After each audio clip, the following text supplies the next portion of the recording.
नमस्कार दोस्तों, कैसे हैं आप सभी। आज की कहानी का शीर्षक है पुनर्विवाह। मनु, तुम तो सुहागरात के मामले में अनुभवी हो, अपन तो इस मामले में बिल्कुल अनाड़ी है। कहते हुए संदीप नशे में झूमता हुआ पलंग पर औंधे मुंह गिर पड़ा। मान्या ने दिल में लगने वाले इस तीर को सहते हुए संदीप को सहारा देकर सीधा किया और फिर गुमसुम सी बैठ गई।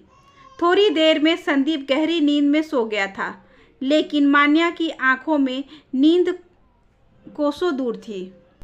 वह अभी भी विधाता के खेल को नहीं समझ पा रही थी कि उसने मान्या के साथ इंसाफ किया था या नाइंसाफ़ी की थी। चांद जैसे जैसे आसमान पर चढ़ता जा रहा था, मान्या के दिल का जख्म नासूर सा बनता जा रहा था। पुरानी यादें चलचित्र की तरह आंखों के सामने घूमने लगी। रुपेश, मैं तो अब थक गई हूँ, चलो वापस होटल चलते हैं, मान्या ने हाँफते हुए कहा था। तब रुपेश ने शरारत से उसे गोद में उठा लिया था और कहा था, मान्या, अभी तो हमारी ज़िंदगी की शुरुआत है, इसमें ही तुम थक गई तो इतनी लंबी ज़िंदगी कैसे काटोगी। मान्या ने फिर बच्चों की तरह मचलते हुए कहा था, रुपेश, तुम भी थक जाओगे, बस बहुत हो गया, कल फिर आएंगे, अभी तो होटल वापस चलो। रुपेश ने मान्या का सिर अपने कंधों पर रखकर सहारा दिया और दोनों गुमसुम से होटल लौटने लगे। थोड़ी दूर चलने पर मान्या ने फिर कहा, रुपेश, मैं खुद को दुनिया की सबसे भाग्यशाली पत्नी मानती हूँ जो तुम्हारे जैसा पति मुझे मिला। इतना प्यार करने वाला मम्मी पापा, बंगला, पैसा, तुम्हारा इतना बड़ा कारोबार, क्या ये सब कुछ मुझे सहज ही नहीं मिल गया तुमसे शादी करके। और मैं क्या कम किस्मत वाला हूँ जो तुम्हारे जैसी सुंदर सुशील पढ़ी लिखी लड़की मुझे मुफ्त में मिल गई। दोनों के हंसने की सम्मिलित आवाज़ घाटी में दूर तक फैल गई थी। अपने कमरे में आकर रुपेश ने हीटर जला दिया और इंटरकॉम पर खाने का ऑर्डर देकर फ्रेश होने बाथरूम चला गया। मान्या फिर खिड़की के पास आकर मसूरी की अंधेरी गहरी खाइयों को देख रही थी। यदि खुदा न खास्ता वह इन खाइयों में गिर गई तब उसे कौन बचाएगा। ये तो इतनी गहरी और घनी है कि वह रुपेश रुपेश चिल्लाएगी तब भी आवाज़ ऊपर तक नहीं आएगी, और तब वह वहाँ रुपेश की याद में घुट घुट कर मर जाएगी। यह सोचते हुए उसका बदन पसीने से तरबतर हो गया। तभी रुपेश ने उसे पीछे से अपनी बाहों में जकड़ लिया था। फिर एकदम से अलग होते हुए बोला, अरे मान्या, तुम तो पसीने से तरबतर हो रही हो, माथा भी गर्म हो रहा है, तबीयत तो ठीक है ना। कहते हुए रुपेश डॉक्टर का पता लेने कमरे से बाहर जाने लगा। तब मान्या ने उसे रोकते हुए कहा, रुपेश, तुम जैसा सोच रहे हो वैसा कुछ नहीं है। मैं तो यहाँ की गहरी खाइयों को देखकर डर गई थी। दोनों ने अपनी आपसी सहमति से 5 साल तक घर में कोई मेहमान नहीं लाने की योजना बनाई थी। एक दो बार जब मान्या की सास ने इस बारे में बात की तब मान्या की कुटिल हंसी से समझ गई कि अब उनका पुराना ज़माना नहीं रहा कि इधर शादी हुई और उधर बच्चों की लाइन लगनी शुरू हो गई, और यदि बच्चे नहीं हुए तो बहू पर लांछन लगाने शुरू हो गए। चांद अब उतार पर आ गया था, लेकिन मान्या की पथराई सी निगाहें बंद कमरों की दीवारों पर कुछ पढ़ने की कोशिश कर रही थी। जीवन कितना क्षणभंगुर है, इसका एहसास उसे तब हुआ जब लंदन से वापस आने वाली फ्लाइट के क्रैश हो जाने से रुपेश उससे बिछड़ गया था। सब कुछ जैसे रुपेश के साथ चला गया। बड़ा घर, सुविधा, आराम की सब चीज़ें मान्या को काटने दौड़ती थी।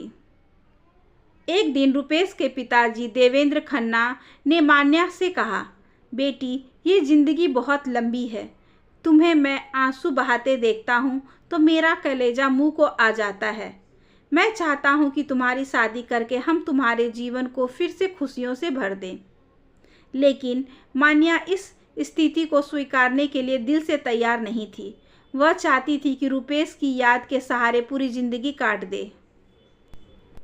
एक दिन सुबह सुबह मान्या अपने ससुर के लिए चाय लेकर जा रही थी कि कमरे से आती आवाज़ पर उसके पांव दरवाजे के बाहर थम गए। कंपनी के वकील कह रहे थे, खन्ना साहब, कानूनी तौर पर आपकी पुत्रवधू इस कारोबार और संपत्ति की हकदार है। यदि आप चाहते हैं कि आपके लड़के के नहीं रहने पर मान्या कानूनी तौर पर संपत्ति और कारोबार की हकदार नहीं रहे तो मान्या की शादी कर दें। इस पर खन्ना साहब बोले, वकील साहब, मैं भी यही चाहता हूँ कि मान्या की शादी कर दूँ। इससे समाज में मेरा नाम भी हो जाएगा कि मैंने अपनी पुत्रवधू को पुत्री के समान समझते हुए उसका घर बिना किन्हीं पूर्वाग्रहों से बसाया। फिर दोनों की जोर से हंसने की आवाज़ बाहर आई।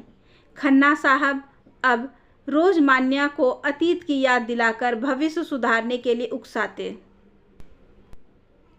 इधर मान्या की सास सब कुछ समझते हुए भी मान्या को ताने देते हुए कहती, अरे 3 साल में एक बच्चे को भी इस घर में नहीं लाई, उसी के सहारे ये बुढ़ापा हंसते खेलते गुजर जाता। कैसे मनहूस लड़की से मैंने रुपेश की शादी की थी। रुपेश के जाने के साथ ही रुपेश के माता पिता का व्यवहार मान्या के प्रति बेगाना सा हो गया था। और फिर कंपनी के वकील के साथ खन्ना साहब का बात ये मान्या डर गई थी। मान्या ने एक दिन अपने मायके जाकर वहीं रहने का अनुरोध अपने सास ससुर से किया, लेकिन वह इसके लिए तैयार नहीं हुए।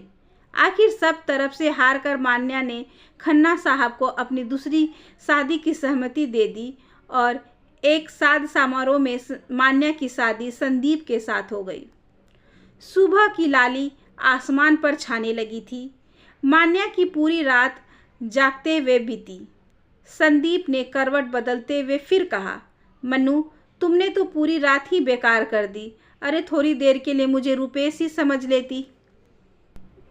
मैं आपके लिए चाय लेकर आती हूँ, कहते हुए मान्या कमरे से बाहर निकल गई। मान्या अभी किचन में जाकर चाय के लिए पानी गैस पर चढ़ाया ही था कि उसे संदीप की माँ की आवाज़ सुनाई दी, अरे उस घर भले ही तू कुछ भी करती हो, उससे मुझे मतलब नहीं, लेकिन इस घर में तुझे नहा धोकर ही किचन में आना होगा। बिना किसी प्रतिवाद के मान्या ने उनकी बात मान ली थी। संदीप तैयार होकर ऑफिस चला गया। दोपहर को उसकी कुछ सहेलियां मिलने आई। उनमें से तूली ने मान्या से कहा, मान्या कुछ भी कह, तू है किस्मत वाली। पहले रुपेश था और अब संदीप। सच में हम तो एक से बंधे हैं। मान्या ने महसूस किया कि वह जहाँ से गुजरती हैं लोगों की अजीब सी निगाहों का सामना करना पड़ता है। उसे एहसास होने लगा कि पुनर्विवाह एक दो-धारी तलवार की तरह है। लोग इसका एक पहलू देखते हैं, लेकिन दूसरा पहलू जिसे नारी भुगतती है उसकी तरफ किसी का ध्यान नहीं जाता। अतीत, वर्तमान और भविष्य के चक्रव्यूह में नारी फंस जाती है। एक बार रात में संदीप अपने दोस्तों के साथ बैठा बात कर रहा था। उसके दोस्त कह रहे थे, संदीप, तूने रुपेश की जूठन को क्यों स्वीकार किया? अरे तुझे तो एक से एक लड़कियां मिल जाती। तब संदीप जो नशे में हो चुका था बोला, खन्ना ने इस शादी के लिए 5 लाख रुपए दिए हैं। इतनी बड़ी रकम के एवज में मान्या से शादी करना क्या बुरा है? और इसी के साथ सब हंसने लगे। अब तक मान्या सभी पहलुओं से परिचित हो चुकी थी। समय आबाद गति से गुजर रहा था। मान्या जितनी सामान्य होने की कोशिश करती, रोज ही कोई न कोई ऐसी घटना घट ही जाती जिससे उसके अहं को चोट पहुंचती थी। संदीप बात बात में उसे उसका अतीत याद दिलाता और ताने देता रहता था।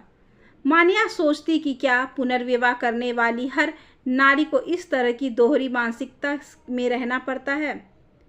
एक दिन जब संदीप सुबह उठा तब कमरे में उसे मान्या नहीं दिखी। बिस्तर पर एक चिट्ठी रखी थी जिसमें मान्या ने लिखा था, संदीप, शायद पुनर्विवाह नारी के लिए एक दुखद पहलू ही है।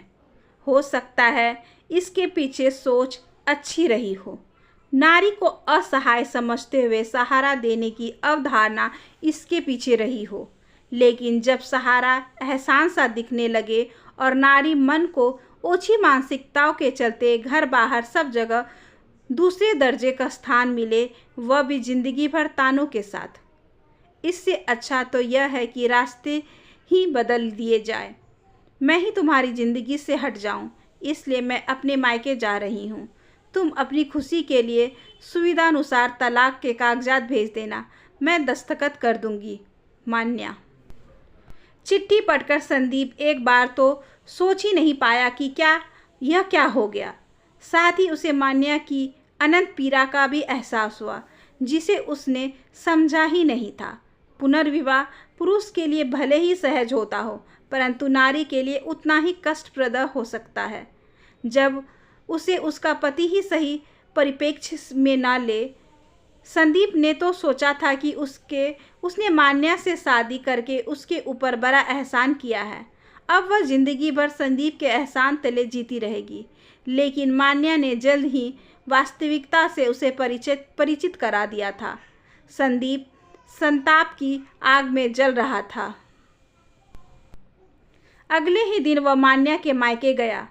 उसे लगा मान्या ने ये सब बातें घर में भी बता दी होगी, जिससे उसे मान्या के माता पिता और मान्या के कोप का भजन बनना पड़ेगा।